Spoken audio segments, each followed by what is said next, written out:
穿这套礼服吗？我觉得不太好看。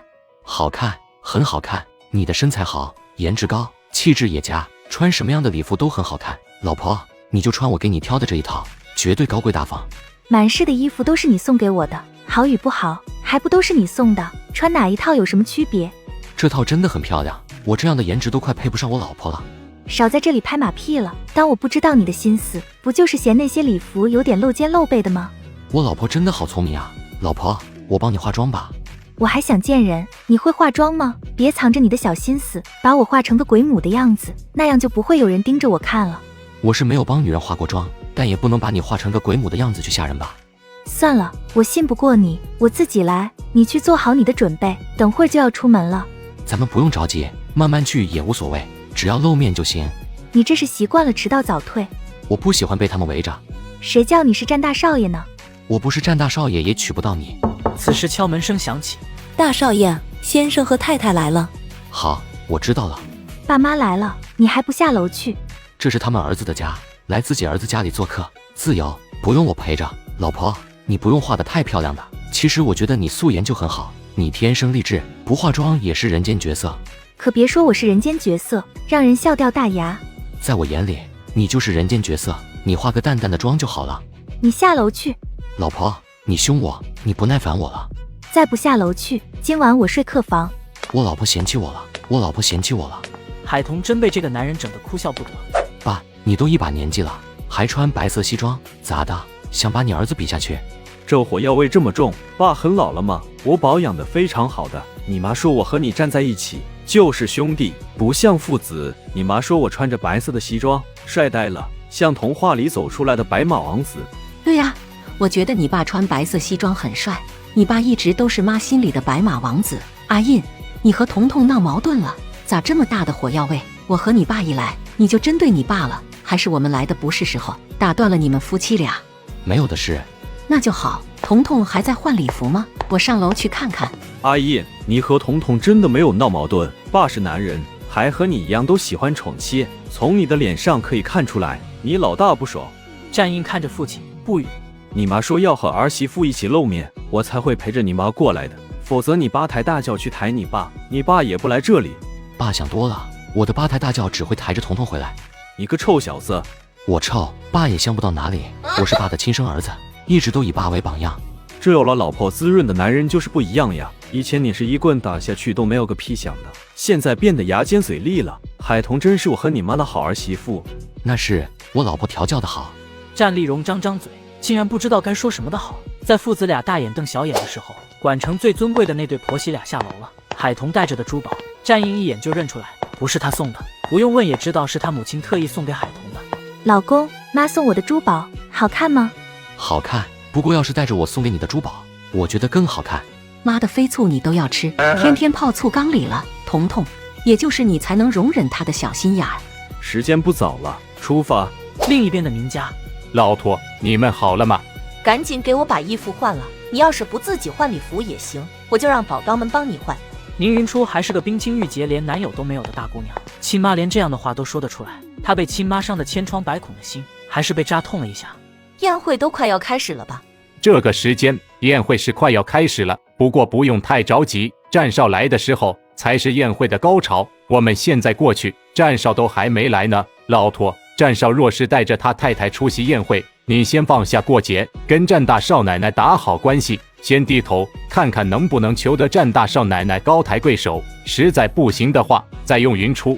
咱们还不够低头，从第一次结梁子的时候我们就先低头了，各种赔礼道歉，结果怎么样？战少冷硬心狠那是天生的，他就是那样的人。那个海童最可恨了，动不动就报警，动不动就起诉，一点人情世故也不懂。思琪还是个孩子，他也跟个孩子计较，难道他一辈子都不跟我们这些太太们打交道，不给我面子就把我女儿送进去？这种不讲情面的人在咱们这个圈子里肯定混不好的，等着看吧。战少以后会被他连累的，战少能一直都替他收拾残局吗？都不知道战少什么眼光，娶了个乡巴佬，他娶谁不比娶个乡巴佬好？咱们圈子里的太太们哪一个不是豪门出身，却要和一个乡巴佬相处，拉低我们的档次？他不过是仗着战少现在对他还有着新鲜感，才敢那样对我的思琪。要不是看战少的颜面，谁知道他海童是谁？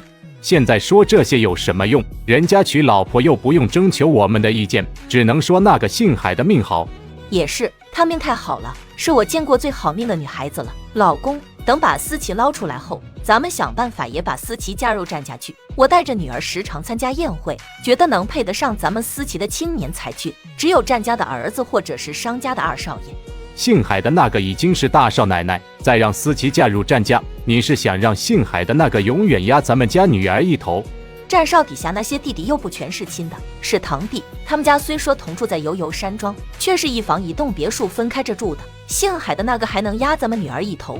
战印现在是当家人，他的老婆就是当家太太。战家人兴起，以战印为首，你说咱们女儿嫁进去是不是要被压一头？再说了，咱们的女儿能不能嫁进去还是个未知数呢。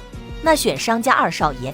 你对思琪是关心则乱，一心想着让咱们女儿嫁入数一数二的豪门，却忽略了各种关系。姓海的是商太太的外甥女，你让咱们女儿给商太太当儿媳妇，女儿能好过吗？思琪还小，不着急，可以慢慢挑慢慢选。我们当务之急是把她捞出来，找个让战家都会给几分面子的人出面调解，让姓海的放弃起诉思琪。记住我们今晚的计划，不要因为一点小事坏了计划，对她态度好点。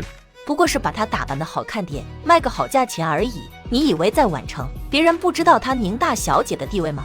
在夫妻俩说着话时，宁云初总算换了衣服出来了。宁总、宁太太、宁大小姐。有意无意的在酒店门口晃着的战逸晨，总算等到了他未婚妻出现。战二少爷。战逸晨跟他们打招呼问好，宁太太觉得倍有面子了。宁大小姐今晚很漂亮。宁总、宁太太，我看到熟人了，先过去打招呼，你们进去吧，很多老总都来了。二少请自便。刚刚战逸晨看宁云初的时候，宁总是捕捉到战逸晨眼里的惊艳，可惜的是战逸晨也就是看了2眼，夸了一句就不看了。今晚堪称角色的宁云初也不能让战逸晨动心，只能按照计划把宁云初卖给孔家那个男人了。战逸晨本来是找个借口的，没想到还真看到了熟的不能再熟的人来了。苏南带着他的准未婚妻沈小军来了，沈小军也不管苏南，就要进酒店看海童和小飞来了没有。小军，怎么了？你不用等着我的，你认得路呀，你来这里就像回到你自己的家一样熟悉。沈大小姐，你要记住，今晚是我的女伴，重要的事情说3遍，你是我的女伴，我的女伴，不等我一起进去，你自己进去算什么啊？哈哈，抱歉，我们一起进去。你不用急冲冲的进去，你的好友还没来呢，我都没看到他的车停在门口的停车场上，别说站运未到，就连商家的车辆都没看到，他们没有这么准时准点的。他们的车子可能是停在了地下停车场呢。你要是不信，去问问大堂经理就知道了。那走吧，咱们进去问问。战逸晨这个老熟人都没有跟他们说上一句话，就被撇在酒店门口了。他又重新回到酒店里，在人群中找到了母亲，低声的跟母亲说了几句话。你只管忙你的去，我的准儿媳妇，我会看顾着的。要是那些太太们知道宁云初这个他们嫌弃的瞎子，早就被战家内定为2少奶奶，估计眼睛都要掉满地。不知道战大少爷夫妻俩会不会一起出现？等会儿战少来了不就知道了。说不定大少奶奶还是跟着商太太一起来呢，要是那样就有好戏看了。战大少奶奶再无知也不会那样做吧？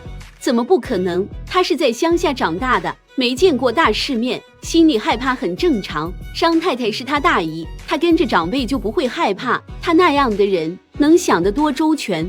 你说的很有道理，我也觉得战大少奶奶眼界有限，想事情不够周全，行事也鲁莽，仗着战少的身份地位，不把很多人放在眼里，随随便便就多管闲事，替战少与人结怨。可不是吗？战大少奶奶是真的多事。你是宁太太吧？我记得上次在董家的宴会上，那个姓海的就是多管闲事，和你们母女俩结了怨。我好心打电话给战太太，让她管一管她的儿媳妇，反而被战太太骂了一顿，还把我拉黑了。快看，战家的当家太太来了，还是与他儿子儿媳妇一起来的。在宁太太和温太太嘴碎地说着海童是个惹祸精时，不知道谁叫喊了一声。接上集，小夫妻俩跟在父母的后面，走向迎出来的孔家人。这位是我老婆海童。君越，我是真羡慕你，你这个儿媳妇一看就是个有福气又很善良孝顺的孩子，你以后享福了。那是，我们家海童深得我心，我这辈子没有女儿，是把儿媳妇当女儿来疼的。我一眼就看出来了，你是真疼你儿媳妇。 3个儿子，现在才1个儿媳妇，我是把我家海童视为眼珠子的。阿如，你是不知道的，阿印老是抱怨我抢他老婆，我婆媳俩想出去逛街买点东西，他们父子俩都嘀嘀咕咕，意见大得很，特别是阿印，都要把我当成他的情敌了。你们家男人都是那副德行，海童，难为你了，能包容战印那副臭脾气。孔太，战印其实很好的，我跟他相处得很融洽，他对我也特别包容。我跟你婆婆是好朋友，跟你大姨也是好朋友，你叫我蒙姨吧。蒙姨。海童大方的改口，一家4口又去见了孔老。小两口好好过日子，你奶奶不会错的。谢谢孔爷爷，我会好好珍惜爱护彤彤的。商太太夫妻俩带着女儿来的比较晚，一家3口也去见了孔老。怎么不见无痕和阿金？阿金有喜了，不方便过来，无痕在家里陪着他。无痕让我向您老道个歉，今晚他不能亲自来给您老捧场了。都是我看着长大的后生晚辈，有事不能来，我还能和他们计较不成？阿金有喜了呀，这是好事，是不要过来，人太多了，冲撞了就不好。明年要请我去喝满月酒，那是自然的，到时候您老可一定要去我家里喝杯满月酒，给我孙子或者孙女添添福气。您老人家是最有福气的人，您老人家只惦记着喝无痕孩子的满月酒，就不想喝我家孙女的满月酒吗？你这妮子还抱怨我了？喝都喝，只要你能有孙女，我一定喝你孙女的满月酒。您老等着吧，我肯定会有孙女的。我3个儿子，总有一个儿媳妇会给我添个孙女儿的。总裁夫人，我们总裁今晚能喝酒吗？当然可以呀。看总裁夫人刚刚的神情，似乎是帮咱们总裁背了不少的锅呀。最近总裁但凡应酬，都会说夫人不让他喝酒，他要是喝了酒，回家得睡书房。不是，只说了1次吗？沈小姐不用笑得那样欢快，苏南也是把你当挡箭牌的。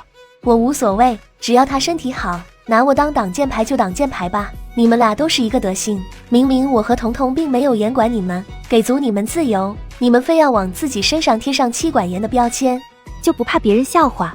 反正没有人敢当面笑我是妻管严的，别人只会夸我宠妻。我和战英是好友，别人会说我们俩是物以类聚，人以群分。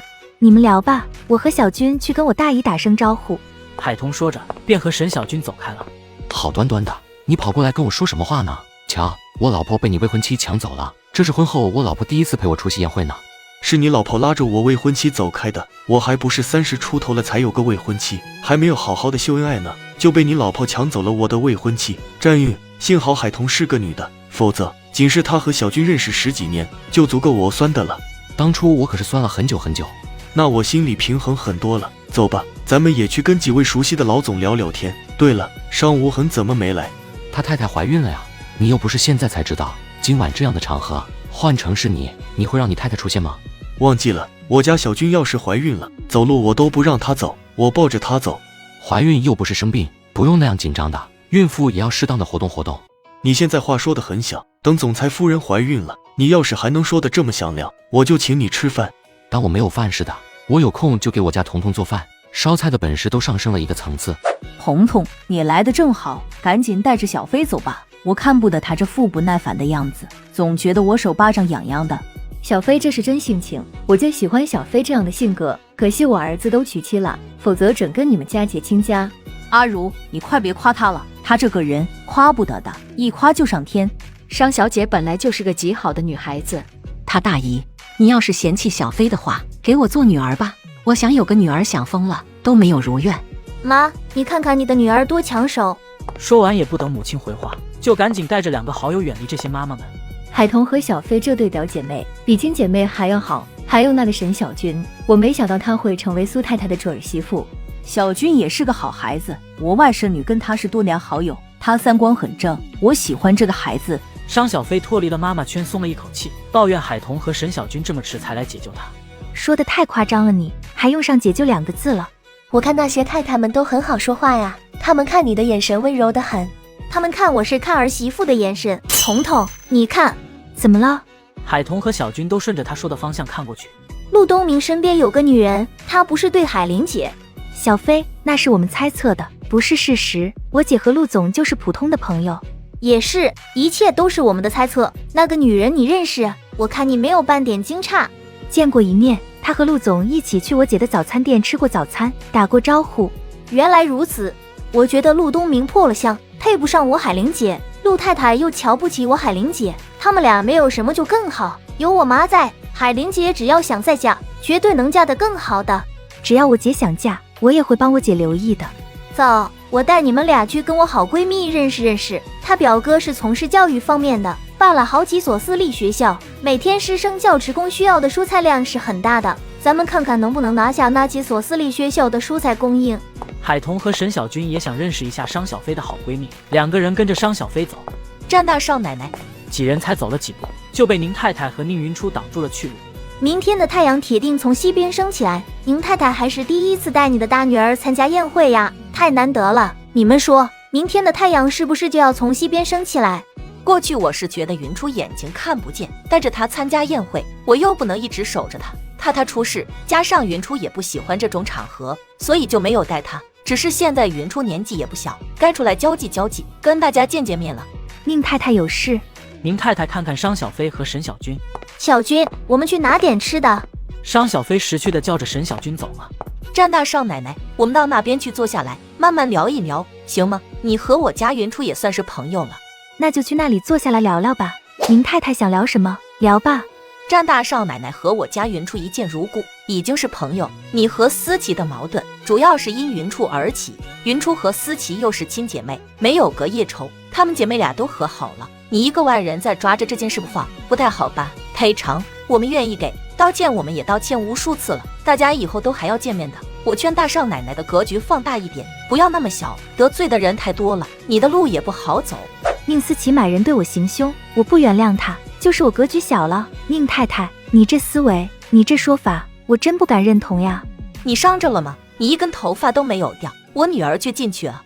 那是我会防身功夫，你女儿做的事就是违法的。她花重金请人对我进行半路劫杀打砸，那是黑社会性质。我是没伤着，我没伤着就能抹掉她做过的事。我不会冤枉你女儿，但我也不会纵容着你女儿。她做的事该受到怎样的惩罚，就要受那样的惩罚。这是我和你女儿的过节，与云初无关。姓海的，你这是坚持要我女儿被判刑是吧？宁太太，不是我坚持要你女儿被判刑，是你女儿犯的事，会不会被判刑，我只是不想让自己再受到伤害而已。你的女儿，你了解，你说她知道错，保证以后不会再买凶伤我，你信？我是不信的。战大少奶奶，打扰了，云初，我们走。我看不见，无法陪着你在太太圈子里周旋，我在这里坐着等宴会结束了就回去。你不陪着我一起，就不用回家了。宁云初，我再问你一次，你走不走？宁云初坐着不动。宁云初，翅膀硬了呀？狠狠地瞪了大女儿一眼后，宁太太转身高傲地走开了。云初，他怎么会带着你过来？要安排你和某位富二代相亲吗？他不会让我嫁富二代的，只会把我当成尤物送给别人，只要对他有利的人，他都可以把我送出去。海童听得愤怒至极。放心，我能保护好自己的。他会不会真的不让你回家？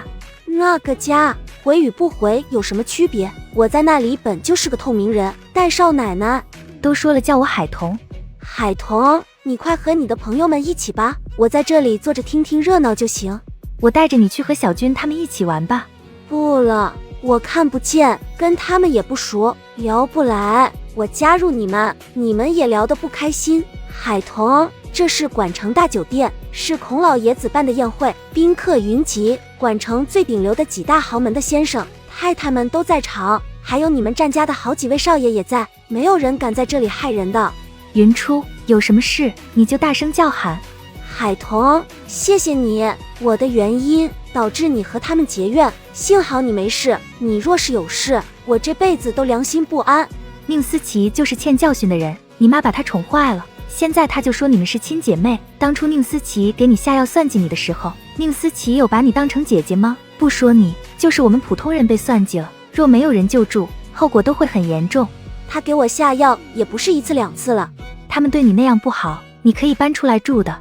那是我爸留给我的房子，我为什么要搬走？该搬走的人是他们。以前他们欺负我还是个孩子，后来欺负我是个瞎子。